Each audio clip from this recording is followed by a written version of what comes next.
Tama na kayo, pinatanggal na yung mga basura mga kaidol.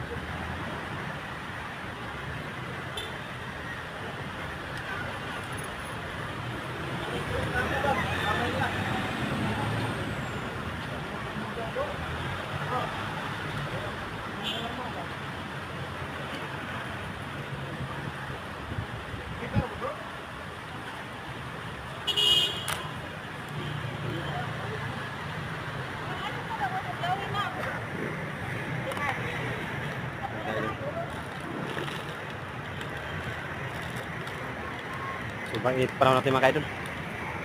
Sa iyang pagka-presidente, nga atol sa iyang pagka-presidente, ang problema sa drugas, mo iyang gitutukan, o mauto'y nakatatak sa mga unahuna sa mga tao nga ngingig sa presidente. Recall yun, recall. Wato, umingi ka kag Duterte, tigin mo Duterte, ito may mayroong dumaniwana.